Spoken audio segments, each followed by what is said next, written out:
Alright guys, it is about 11 o'clock. Sunday morning! Even, I don't know. Not really afternoon. Sunday morning. October 13th, 2013. 10/13/13. And, first off, let me say I do apologize. I did not get through every episode yesterday. Let's see how close I can get today.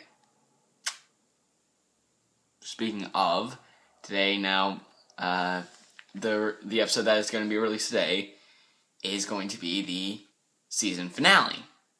So, let's see how closely I can finish up season 1. And we're going to start today with episode 10, Swarm of the Century. And this one's a little bit crazy. Still getting underway. Double digits. Fluttershy is gathering flowers near the Everfree Forest for Princess Celestia's arrival when she happens upon a cute little winged creature. Fluttershy brings the creature back to Ponyville to show her friends, but when she shows Twilight and Pinkie Pie, there are 2 more. This is where the story sort of, branches off into 2 sections. Earlier, with the princess coming to Ponyville for a non-royal business thing, she's just here to be like, hey, what's up? Twilight's like, oh, get everything ready to make Ponyville perfect for her. Like, no, Twilight, really? But anyway, so leaving Spike to do the dirty work at home, she goes out on the town to see how every pony else is doing. Yada yada yada Bon, yada yada yada, couldn't fit it all in, and then meets up with Pinkie Pie, eating all the cakes and treats. Then Fluttershy comes in and shows the 2 of them. So, took out a section there. There's going to be a bigger section, I think, that is actually going to have to be destroyed. You're not going to... We're going to, skip, really, with only the book. So, Twilight offers to take one home and continues on her way to see how the rest of Ponyville is preparing for the princess's arrival. When she runs into Rainbow Dash and Rarity, they too are won over by the adorable creature, and 2 more have appeared. Rainbow Dash and Rarity gladly take the other 2. Pinkie says the creatures are called Parasprites. It's, again, these little things on the side. These little adorable things. And yeah, so this is just crazy. This is just crazy. And she's the only pony who doesn't want to take one. In fact, Pinkie is acting stranger than usual over the arrival of the Parasprites. The next morning, Twilight and Spike wake up to a room full of the fuzzy flying creatures. Fuzzy? Which seem to have multiplied during the night. They now have a swarm on their hooves. Something might be done before...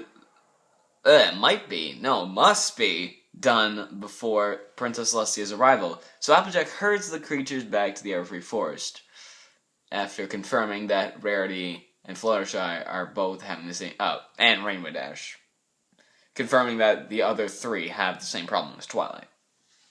After we've confirmed that, that's when AJ comes in. But when the ponies...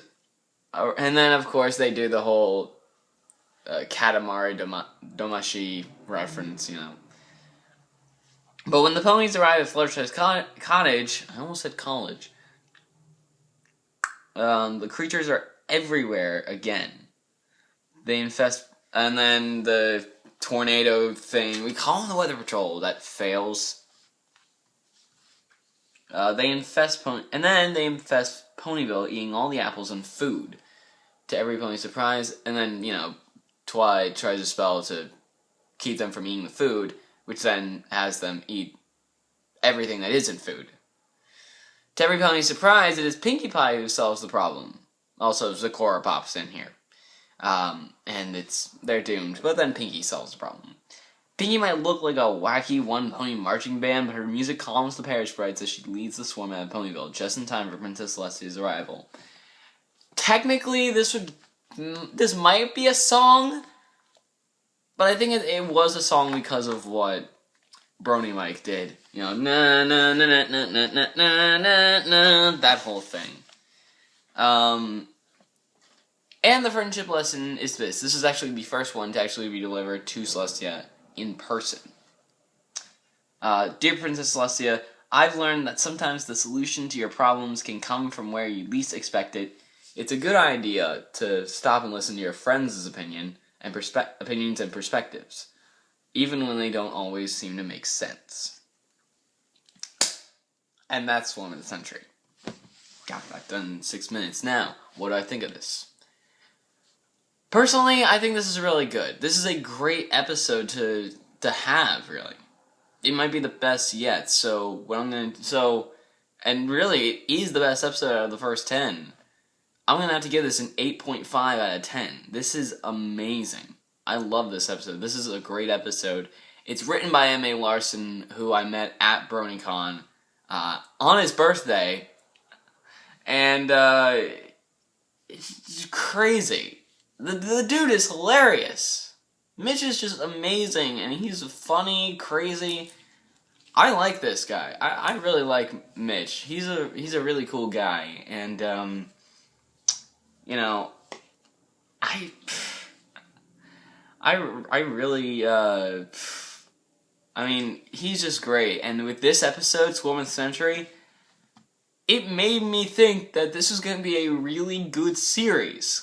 I really thought it was going to be a great series. Return of Zecora, introduction of this new villain or something like that. And suddenly, you know, he just pulls out Pinkie Pie to solve the problems, and it's like, yes, perfect.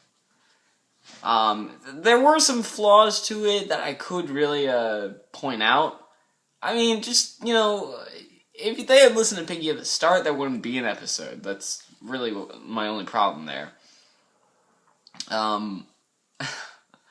But, you know, this, as Brony Curious has come to say, the script says so. That's apparently Brony Curious's thing. The script says so. Quote that, Brony Curious. That's literally his saying right now. And I had to agree with him for this episode. Had Pinkie actually explained what she meant by, you know, I mean, all she did was just say, I need a trombone. And they're just like, what? A what? They didn't ask why. Like, why would you need a trombone? She could have answered it then. She could have said, well, I have got to stop this, and the only way to stop this is with music. So, let's gather up all these instruments. That was sort of what she did say later on, but not in the beginning. And I think with stuff like that, you know, it's like, oh, she had just said all this before. Like, they would have been like, oh, you're crazy, Pinkie Pie. And she could have been like, no, I can prove it. Watch. You have, watch, I have this, this little, I have spoons. And, you know, how spoons would normally go.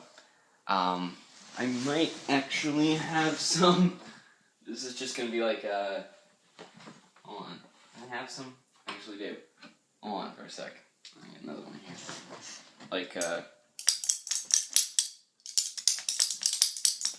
I don't know how to play spoons. I really don't.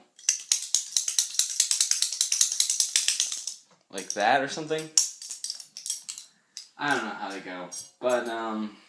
But yeah, she could have just pulled out the spoons, played that, and the Parish Sprite would have just been like, hey, I like this, and it would have been like, oh, okay, I see what you mean.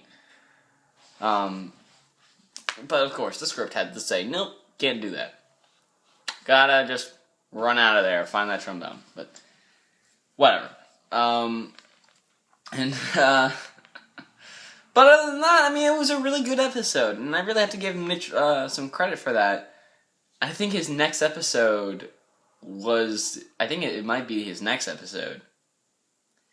The next episode that he probably will do is just spot on, and I'll get to that episode when I get to that episode. But with that, that's it. That is the end of the episode, and so yeah, that's Swarm of the Century. Let me know what you think in the comments below.